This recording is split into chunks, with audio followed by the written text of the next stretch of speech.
The Serpent's Breath, A Tale of the Amazon. An Epic Adventure. Prologue, The Call of the River. The Amazon rainforest breathed.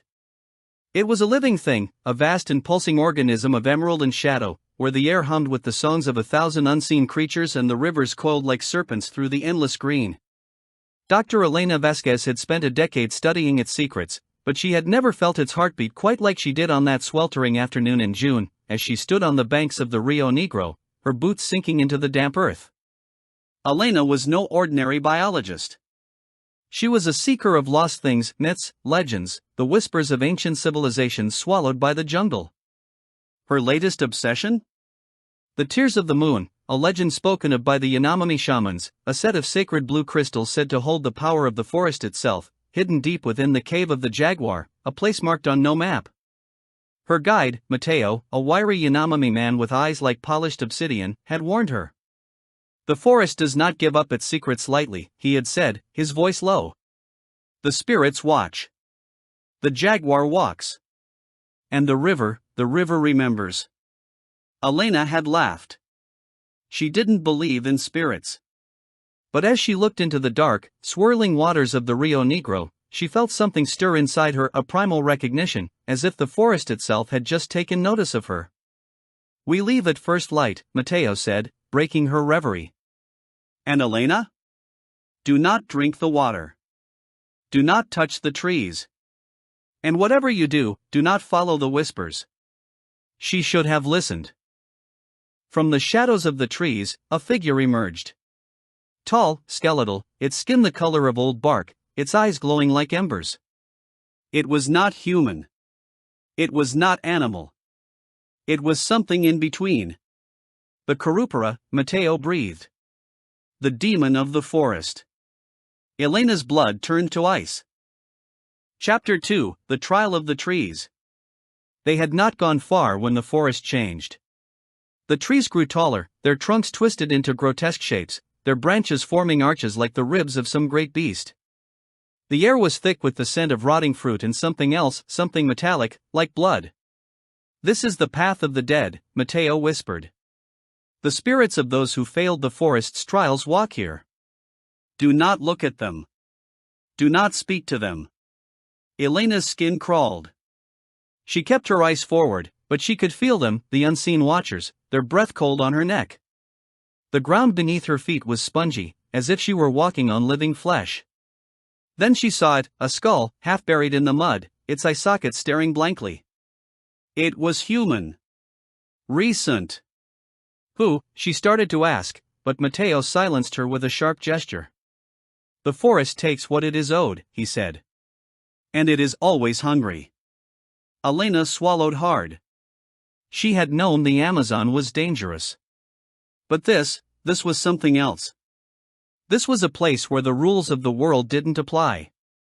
They pressed on, deeper into the heart of the jungle, where the trees grew so close they had to turn sideways to pass. The light was dim here, filtered through a canopy so thick it was like twilight at midday. And then, suddenly, the trees parted. A clearing lay before them, circular and perfect, as if carved by deliberate hands. In its center stood a stone altar, covered in moss and the bones of small animals. And beyond it, the mouth of a cave, dark and gaping like the maw of a beast. "The cave of the jaguar," Mateo said, his voice barely above a whisper. "The tears of the moon are inside. But the cave is guarded. Not by men. By something older." Elena's pulse quickened. This was it. The moment she had been waiting for. She stepped forward, but Mateo grabbed her arm. "Wait," he said. "The trial is not over." From the shadows of the trees, a figure emerged. Tall, skeletal, its skin the color of old bark, its eyes glowing like embers. It was not human. It was not animal. It was something in between. The Curupira, Mateo breathed. The demon of the forest. Elena's blood turned to ice. Chapter 3, The Demon's Bargain. The Curupira tilted its head, studying them with eyes that burned like coals. Its mouth stretched into a grin, revealing teeth like jagged stones. "Lost little humans," it rasped, its voice like dry leaves scraping against rock. What do you seek in my domain? Elena's mind raced. She had heard the legends. The Karupara was a trickster, a guardian of the forest's secrets. It demanded payment for safe passage. And its price was never just blood or gold. We seek the tears of the moon, she said, her voice steady despite the terror clawing at her throat. We mean no harm. The Karupara laughed, a sound like breaking branches. No harm? You lie. Humans always lie. You take. You destroy. You forget. Elena's fingers twitched toward the knife at her belt, but Mateo's hand on her arm stopped her. Do not fight it, he whispered. It cannot be killed. But it can be bargained with. She swallowed. What do you want? The Karupara's grin widened. A memory. Your most precious one. The one that makes you who you are. Elena's stomach twisted. She thought of her mother, singing her to sleep as a child. Of the first time she had seen the Amazon, green and endless, from the window of a plane. Of the day she had decided to become a scientist, to unlock the secrets of the world. No, she said. The Karupara's eyes flared. Then you will not pass. Mateo stepped forward. I will give mine, he said. Elena's heart lurched. Mateo. It is the way, he said, his voice calm. The forest must be fed. The Karupara nodded, and Mateo closed his eyes. When he opened them again, they were empty. Hollow. As if something inside him had been erased. Go, the Karupara said. But remember, what you take from the cave will take from you. Elena wanted to scream, to refuse, to fight. But the cave was there, dark and waiting. And the tears of the moon were inside. She took Mateo's hand, now cold as stone, and stepped forward. Chapter 4, The Cave of Whispers. The cave was alive. The walls pulsed with a faint, bioluminescent glow, like the belly of a great beast. The air was thick with the scent of damp earth and something older, something primal. Elena's torch flickered, casting eerie shadows on the walls, where paintings stretched back into the darkness, jaguars with eyes like stars, serpents coiled around the moon, figures half human, half beast. The spirits are watching, Mateo whispered, his voice hollow. Do not look too long. Elena tried to focus, but the paintings pulled at her, as if they wanted her to step into their world. She forced herself to look ahead, where the cave narrowed into a tunnel. The tears of the moon had to be there. She could feel it. They pressed on, the tunnel twisting and turning like the intestines of the earth. Then, suddenly, the space opened up into a chamber, vast and circular, its ceiling lost in darkness. And in its center, a pool of water, so still it looked like glass. And there, on a pedestal of stone, were the tears of the moon, 3 blue crystals, glowing faintly, like stars trapped in stone. Elena's breath caught. They were beautiful. More beautiful than she had imagined. She reached out. And the water in the pool rippled. Something was rising from its depths. A serpent, its scales black as night, its eyes golden as the sun. It coiled around the pedestal, its forked tongue tasting the air. The Amaru, Mateo breathed. The spirit of the water. It guards the tears. Elena's hand froze. The serpent's gaze locked onto hers, and she felt it, a voice, not in her ears, but in her mind. You have come far, little human. But the tears of the moon are not for the taking. They are for the keeping. Elena's heart pounded. I didn't know. I just wanted to understand. Understanding is not enough, the Amaru hissed. The forest does not give. It exchanges. What will you offer in return? Elena's mind raced. She had nothing, no memories she could bear to lose, no treasures to give. But the Amaru was waiting. And the crystals called to her, their blue light pulsing like a heartbeat. She thought of Mateo, his empty eyes, the memory stolen from him. She thought of the skull in the forest, of the warnings she had ignored. And she made her choice. Me, she said. Take me. The Amaru's golden eyes gleamed. A brave offer, it said. But not the one I seek. It coiled closer, its scales glinting. I want your voice.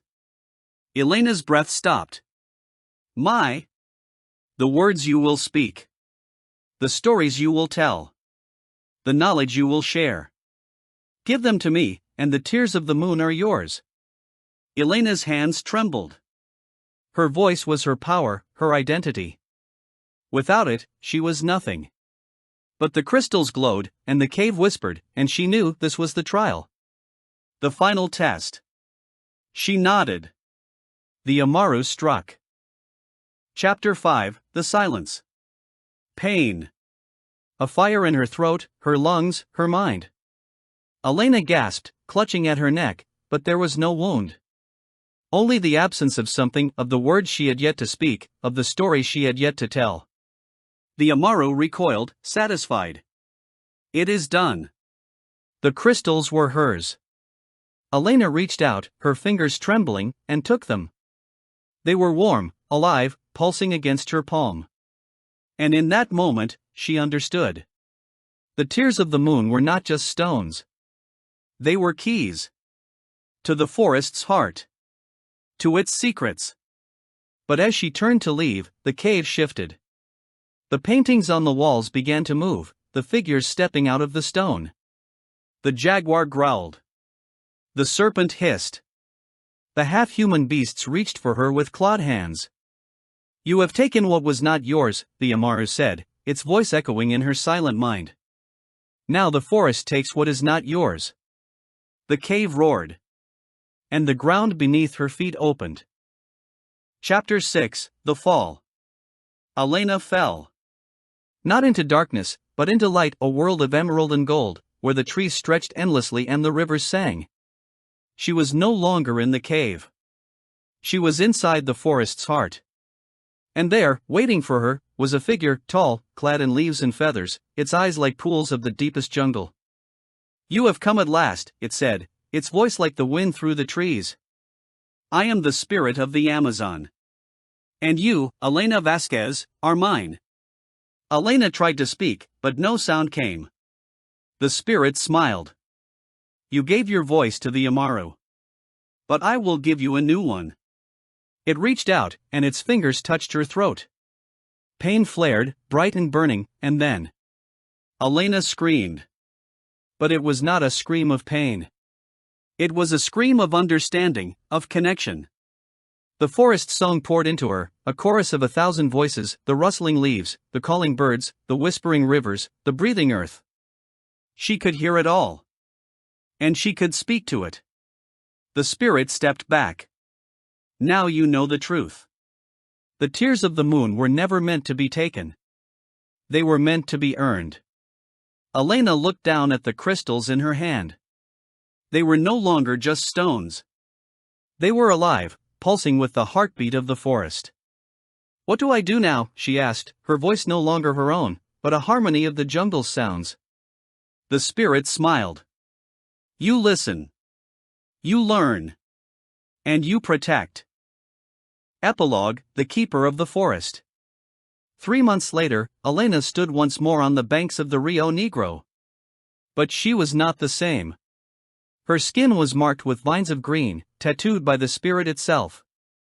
Her eyes held the depth of the forest, her voice the song of the river. And in her hands, she held the tears of the moon, their blue light pulsing in time with her heartbeat. Mateo was with her, his memory restored, his eyes no longer hollow. The forest gave it back, he said, wonder in his voice. It always does, for those who understand. Elena smiled. She understood now.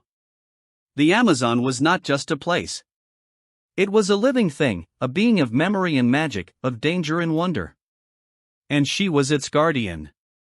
She looked out at the endless green, at the rivers coiled like serpents, at the sky burning with the fire of the setting sun. And she listened.